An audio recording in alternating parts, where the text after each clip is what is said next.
আলবোকেমিক্যাল নামের একটি কোম্পানির আইপিওর জন্য টাকা সংগ্রহের সময় 15 দিন পেছানো হয়। শেয়ার বাজারের দীর্ঘমেয়াদী স্বার্থে শেয়ার বাজারে যাতে স্বাভাবিক যুক্তিসঙ্গত পরিবেশ বজায় থাকে সেই জন্য আমরা চেষ্টা করে যাচ্ছি, সেটাই আমাদের মূল লক্ষ্য। আমরা এটা আশা করব যে বিনিয়োগকারী পরিণত আচরণ করবে, কারণ শেয়ার বাজার ওঠানামা একটি স্বাভাবিক ধর্ম।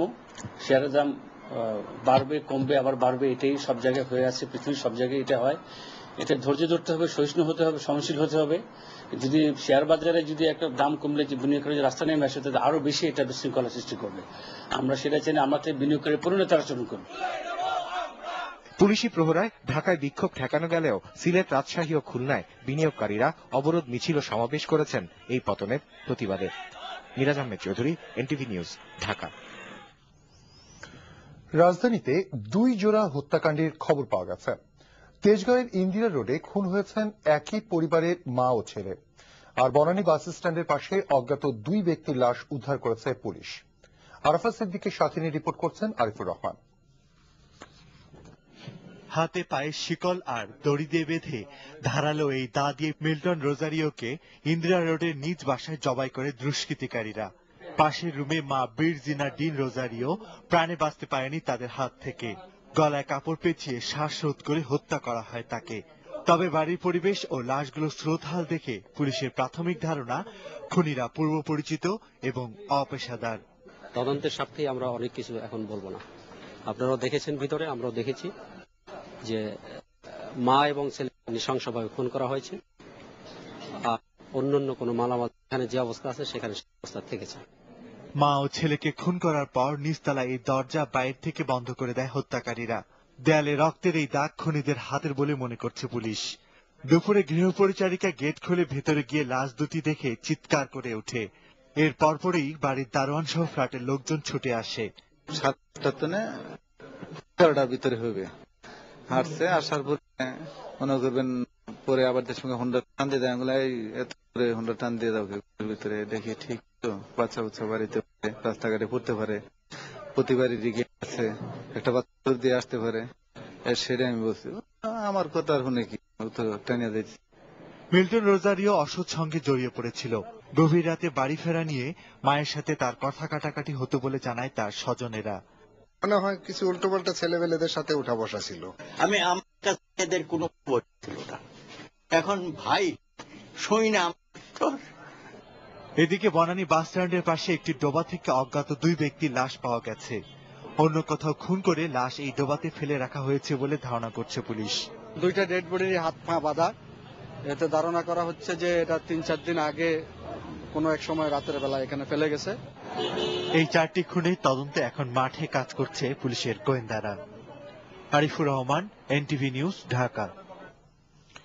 রাজধানীর পল্লবীতে জাতীয় সংসদের সংরক্ষিত মহিলা আসনের আওয়ামী লীগ সংসদ সদস্য শাহিদা তারেক দীপ্তির বাসায় দুর্ধর্ষ ডাকাতি হয়েছে।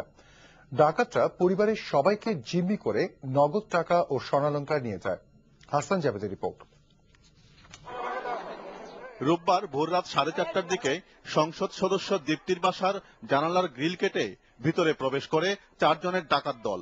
তারা প্রথমে বাসার সবাইকে অস্ত্রের মুখে হাত পা বেঁধে জিম্মি করে। এরপর আলমারি থেকে নগদ টাকা ও স্বর্ণালংকার নিয়ে যায়। সংসদ সদস্যের দাবি, ডাকাতরা তার গাড়ি কেনার জন্য রাখা নগদ 5 লাখ টাকা এবং প্রায় 80 ভরি স্বর্ণালংকার নিয়ে গেছে। হঠাৎ করে মশাইটা খুলতেছে, আওয়াজ 2-3 জনের কথা, বড় রামদার মতো আমার গলার মধ্যে ঢুকাই এখানে রেখে বলে শুয়ে পড় শুয়ে পড়।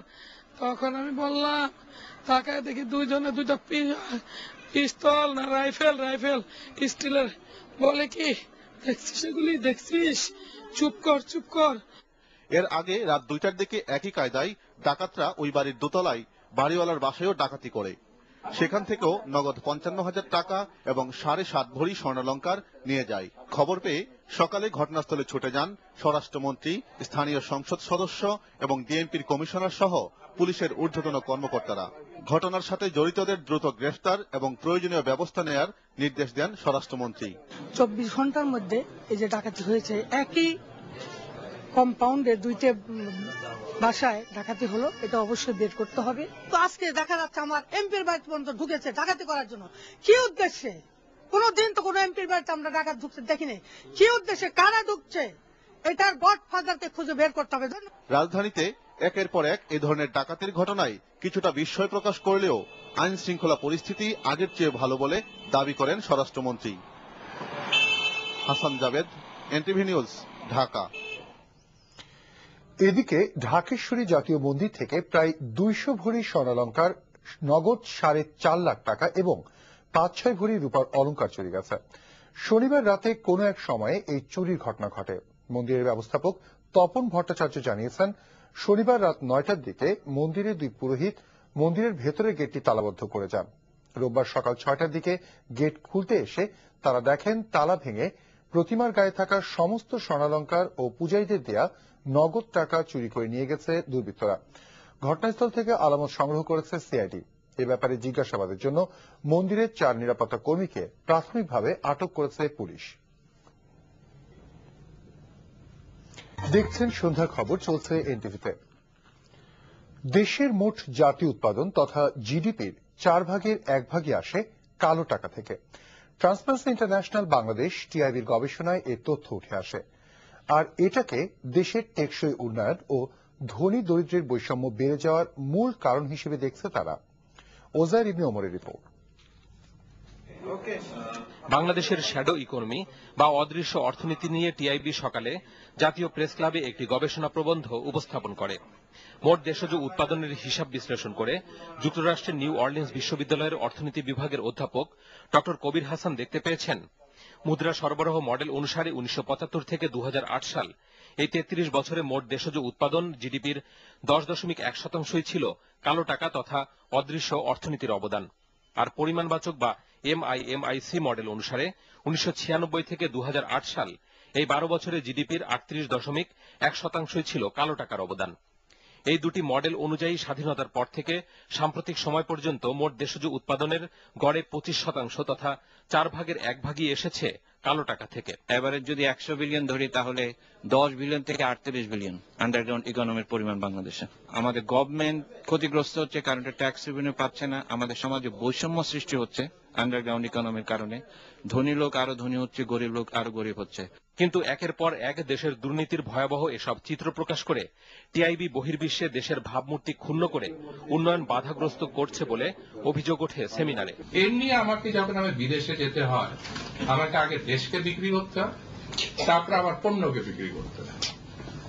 আমরা একমাত্র বাঙালি জাতি নিজেকে এত বেশি আমরা ডাউন করি যে অন্য জাতি কিন্তু করে না। আবার ইন্ডিয়াতে সাংঘাতিক দুর্নীতি, কিন্তু ইন্ডিয়াতে আপনার এত দুর্নীতি নিয়ে কেউ কথা বলবে না। তবে টিআইবি মনে করে সঠিক পথেই হাঁটছে তারা। দুর্নীতি বিরোধী বক্তব্য দিলেই দেশের ইমেজের ক্ষতি হবে, এটা আমি বিশ্বাস করি না, এবং না দিলেই ক্ষতি হবে। কারণ আমি যদি না জানাই, আমাদের না কে বলবো, আর কেউ বলছে না। আজকে যে আমাদের দুর্নীতি বিরোধী যে মনোভাব সেই যে আপনারা সবাই এসছেন, এটা পিছনে এই যে সামাজিক আন্দোলন আমরা করে যাচ্ছি, সোশ্যাল মুভমেন্ট, এটা একটা কারণ। দেশে অদৃশ্য তথা কালো টাকার অর্থনীতির প্রভাব কমাতে কর প্রশাসনের সুশাসন এবং সরকারের বাস্তবধর্মী নীতি প্রণয়নের তাগিদ দেয় টিআইবি। ওজায়ের ইবনে ওমর, এনটিভি নিউজ, ঢাকা। রাত 9টার পরও নির্বাচনী প্রচারণা চালানো হলে সুষ্ঠু নির্বাচনের স্বার্থে কারফিউ জারি করে তাদের গ্রেফতারের নির্দেশ দিয়েছেন নির্বাচন কমিশনার এম সাখাওয়াত হোসেন। দুপুরে টাঙ্গাইলে জেলা প্রশাসকের সম্মেলন কক্ষে পৌরসভা নির্বাচন উপলক্ষে এক মতবিনিময় সভায় তিনি কথা বলেন। এ সময় তিনি সংসদ সদস্য এবং উপজেলা চেয়ারম্যানদের সরকারি সুযোগ সুবিধা ছেড়ে নির্বাচনী প্রচারণায় অংশ নেওয়ার পরামর্শ দেন। উপজেলা চেয়ারম্যানরা সরকারি গাড়ি ব্যবহার করে নির্বাচনী প্রচারণায় অংশ নিলে জেলা প্রশাসককে চেয়ারম্যানদের গাড়ি সিজ করারও নির্দেশ দেন নির্বাচন কমিশনার। আন্তর্জাতিক। যুক্তরাষ্ট্রের অ্যারিজোনা রাজ্যে মার্কিন কংগ্রেসের সদস্য গ্যাব্রিয়েল গিফোর্সকে হত্যার উদ্দেশ্যে এক বন্দুকধারী গুলিতে 6 জন নিহত হয়েছে, আহত হয়েছে 13 জন। গ্যাব্রিয়েল গিফোর্স বেঁচে গেলেও মাথায় গুলিবিদ্ধ হয় তাকে আশঙ্কাজনক অবস্থায় হাসপাতালে নেওয়া হয়। বন্দুকধারী এলোপাতারি গুলিতে এক শিশু ছাড়াও প্রাদেশিক বিচারপতি জেনারেল এবং গিফোর্সের এক সহকারী নিহত হয়েছেন। স্থানীয় সময় শনিবার বিকেলে গিফোর্স এবং তার সমর্থকরা টাকসন সুপারমার্কেটের সামনে জনসভার প্রস্তুতি নেবার সময় এই হামলা চালানো হয়। উপস্থিত জনতার সহায়তায় হামলাকারীকে ঘটনাস্থল থেকে আটক করে পুলিশ। আটক ব্যক্তি অ্যারিজোনার অধিবাসী এবং তার নাম জ্যারেড লুফনার জানিয়ে অ্যারিজোনা পুলিশ বলেছে ঘটনার সাথে জড়িত সন্দেহে কালো চুলের মধ্যবয়স্ক এক ব্যক্তিকেও খোঁজা হচ্ছে। ঘটনাটিকে পুরো দেশের জন্য দুঃখজনক উল্লেখ করেছেন মার্কিন প্রেসিডেন্ট বারাক ওবামা।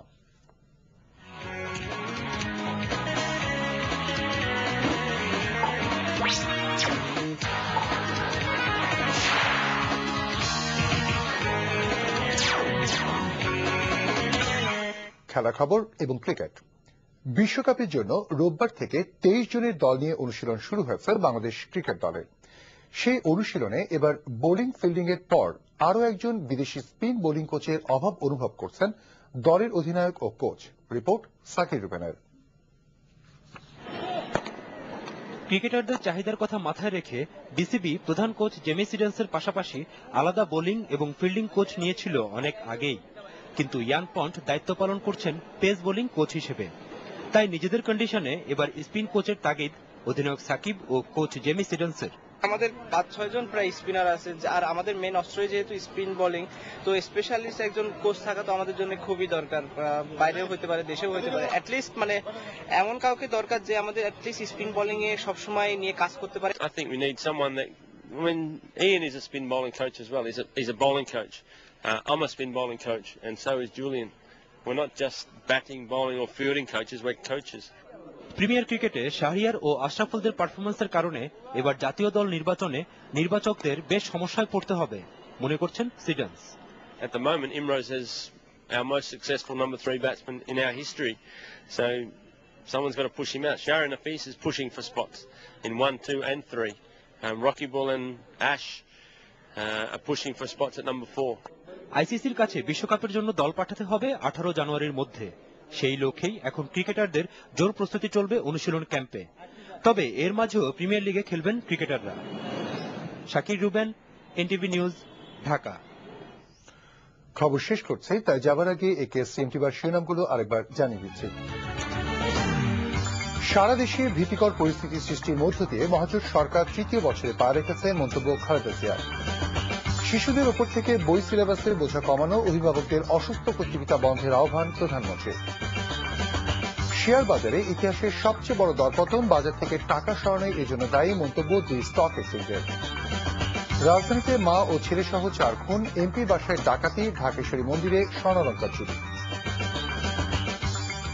এই ছিল এনটিভি সন্ধ্যার খবরে। ধন্যবাদ সবাইকে।